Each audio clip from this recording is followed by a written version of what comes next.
Hi everybody. Words of the day. Good morning, McCams. Good morning, Catherine. Motivation. Val says create. Awesome. My word of the day, I tried to put it into one word, but it didn't work. I had to hyphenate it. It's spring clean out. I live in a condo here. It's a 2-bedroom condo, and it's only 1,000 square feet, and I am such a purger. I don't hold on to things very long. I subscribe to a minimalist type attitude when it comes to stuff, but it's funny how time passes. It's funny how I went through an old bin yesterday, just at the bottom of my closet.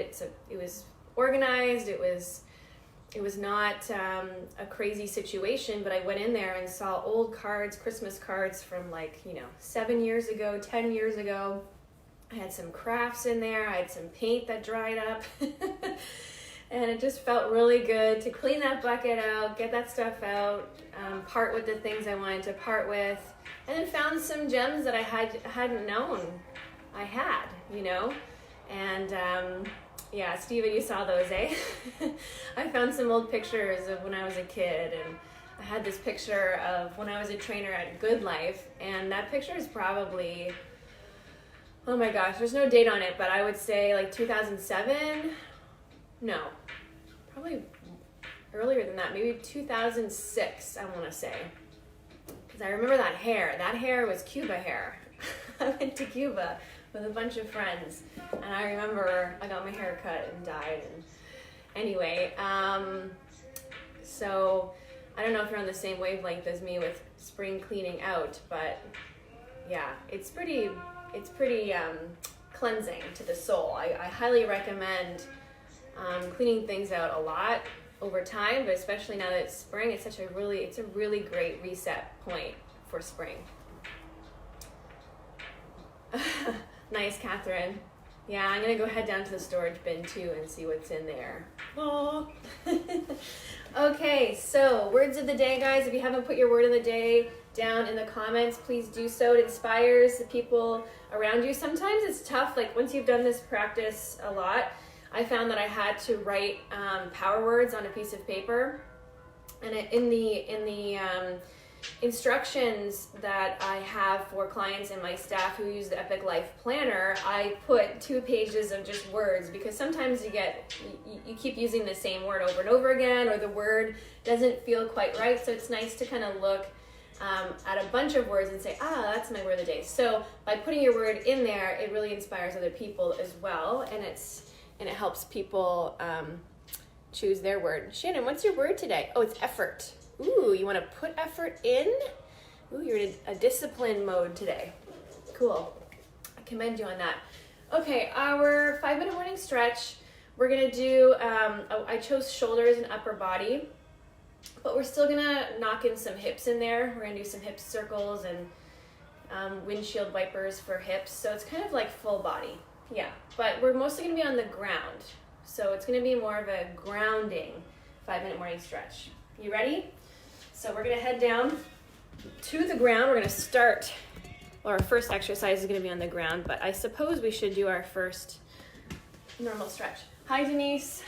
Hello, BF Weeks. I notice you've been watching us and joining us. Please put your name down below so I know who you are, and put your word of the day. I would really love that. Okay, deep breath in, come all the way up. Really stretch here. Deep breath in. Feel those lungs up. Using your breath as a stretch, right? Because if we think of our rib cage, right, it's expandable and it contracts. The breath opens it up, so we stretch from the inside. Create some space in there. On the exhale, hands come behind. And let's go through. Let's hug a tree, side to side. Deep breath in and out. Good. Arms come up again. Breathe in. Glutes nice and tight. Lift, lift, lift. Let's do our wrist circles. Deep breath out. Breathe in and out. Hands come behind. Good. Sweep the hands forward. Let's hug a tree. And then go all the way up. Squeeze the glutes. Open up. Reach reach towards that ceiling and then come all the way down. Oh, that feels good, huh? Like even if we just did that. Good morning, Isabel. Thanks for joining. Okay, let's come on to the ground, guys. So if you've got some clicky shoulders, you're gonna love this one. Stick with it. If you've got some Rice Krispies in your shoulders, it just means it's tight. So honestly, the best thing you can do is that breath I just taught you. You want to breathe from the inside. Your ribs come all the way up here, right? We only think of our ribs as like here for some reason. But if you know anatomy, you know that the rib cage comes all the way up and into the back, right? And so breath really helps contract and expand the rib cage and the shoulder, so it creates some room. The clickiness comes from compression. There's a compression, there might be some tendon stuff, things are tight, but breath is a really good way to increase that flexibility, believe it or not. But anyways, we're gonna do this one here. So what you're gonna do is gonna be like in a fetal position. You're gonna have one arm on the bottom, one arm on the top, and you're gonna completely relax your head, okay? We're gonna imagine a rainbow, so our hands are the horizon. We're gonna trail our fingertips on the ground, breathing in. We're gonna try to keep our fingertips on the ground as we open up the chest and come behind. So I'll show you what this looks like from here. Can you see? Okay, good. Breathing in here, I'm kind of tickling the ground, I'm creating a rainbow. My knees are staying together, but my hands are opening up and my heart is open now to the ceiling. This might be very uncomfortable for a lot of you, maybe with chest, if your chest is tight or your shoulders are really tight, you might feel some tension. So then just make your rainbow a bit smaller and don't put your hand on the ground, but try to work with it, see what you can do. Breathing in here, I want to see the rib cages open up, breathe out, come together. Breathing in, breathing out. Breathing in, breathing out. So creating that space with the breath as the movement's happening. Okay, one more on this side. Keeping those knees together. Okay, let's switch sides. Woo-hoo, break dance along the way. Okay, hands are together here. We're gonna breathe in, we're gonna tickle the ground, creating our rainbow, breathing in as we open up. I want to see the rib cages open up and breathe out, come together. Breathing in, breathing out. Breathe in, keeping those knees together, and out. Good, two more. Breath in, open up wide. Breathe out. Last one, here we go. Good. Okay, we're gonna come to neutral, which means we're gonna line our back. Our hands are gonna be out to the side. We're gonna bring our knees into our chest, kind of in a fetal position here. And we're gonna squeeze our abs nice and tight. We're gonna bring our palms to the ground. So I want pressure on the ground. We're gonna breathe in, we're gonna rock our hips to the side and keep my chest open towards the ceiling. I'm gonna squeeze my abs here. Breathe out, come to center, breathing in, opening up. And I'm gonna now look at my opposite hand. So wherever my knees are going, I'm gonna look at the opposite hand. Now, it's easier when the knees are together and close to the midline of the body. If you want more stretch, let's bring both legs out, or let's bring one leg down and the other leg is gonna come up. And then you switch out and then open up. So you're gonna get more of a stretch the further your extremities are from your belly button. Okay, that's how things work. And when you're training, if you've got weights, that's what makes things harder too, right? If you do a lateral raise, shoulder lateral raise versus a squat with the same amount of weight, it's gonna be much harder to do it with the shoulder lateral raise. Okay, keep going here, looking at the opposite hand, really feeling that nice stretch and twist in the lumbar spine. Oh yeah. Good, coming back to fetal position here, knees coming in. We're gonna do a happy baby. 2 index fingers are gonna wrap around the toes, the big toe. You're gonna rest your head down. You're gonna extend your legs and stretch those hamstrings as much as you can. Maybe you can straighten the knees. If you can't, that's okay. I want you to stick around here. And you're just gonna go side to side on the low back. So this is a stretch, and all of these stretches are very grounding. And what grounding means is it calms us. Calms us down. We lessen our stress, we lessen our anxiety, we lessen the mania. And it just makes us feel safe, secure. It really speaks to that root chakra, all about safety. Okay, let's try to push our big toes into our hands, push against, and open up and try to go as wide as we can, and then go side to side, breathing in and breathing out. If you can't reach your toes for some reason, you can always use a towel, or you can always grab behind the knees. Sorry, I should have said that to you guys before. So even this, you're still getting a lot done here. Good, let's bring the knees into the chest. Let's bring our head forward and just really hug our knees tight, side to side here. Nice work. Good. Okay, let's come up. Let's rock up. Whew, that felt good. My hair is an indication. Okay, we're gonna bring one leg behind. And we're gonna flex that foot to the side. If your ankle's not happy or your knee's not happy, you may wanna grab and pull that in close. But if you can, let's bring it out. We're gonna be on our sit bones as much as possible. Bring our knees together here.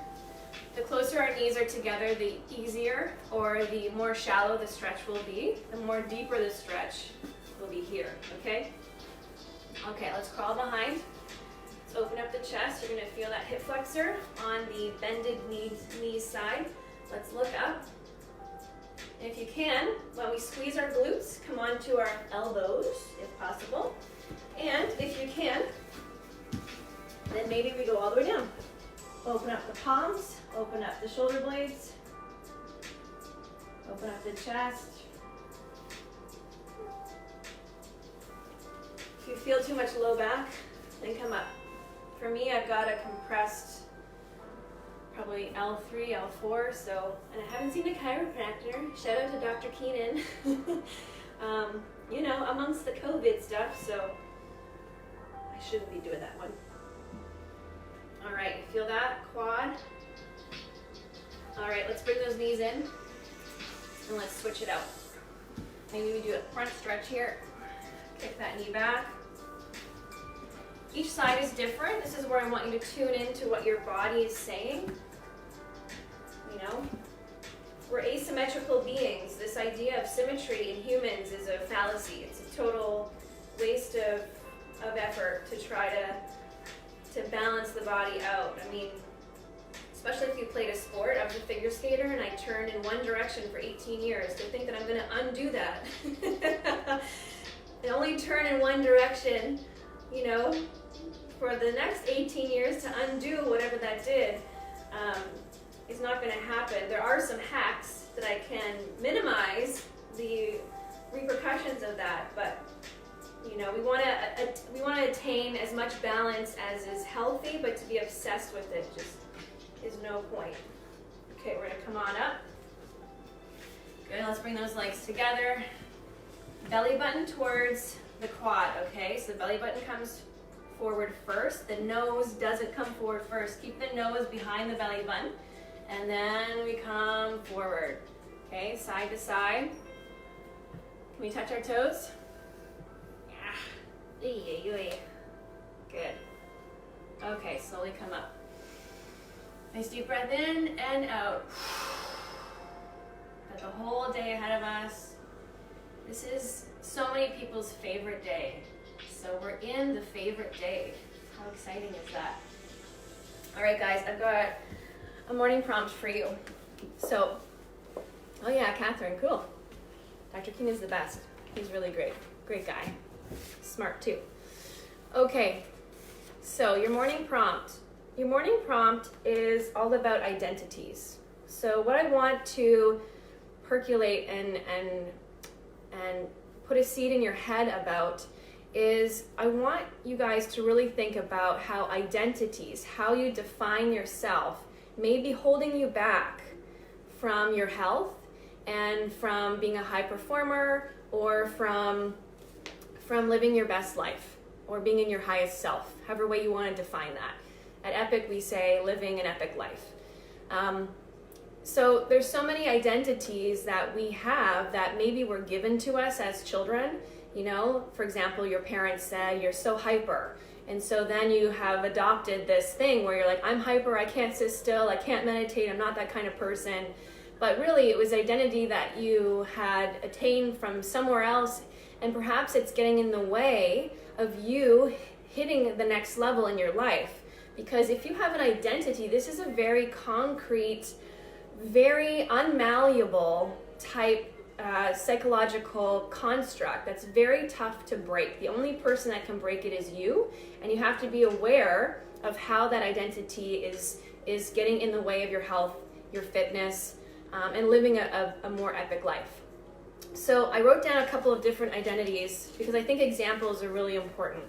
So these are some that I hear from friends, from family, certainly clients. I've had clients since I was 18 years old. I've been coaching people for a really long time, and I've been able to observe how these identities get in the way of what people really want. And that's the shame, is that so many of us want to get better and want to get healthy and want to feel better, but then we create this identity that blocks us from that. And I'm going to tell you a little bit of a story if you have time. I had a client, one of my earliest clients, and she was a weight loss client. She came for the purpose of losing weight, and she said she had about 70 pounds to lose.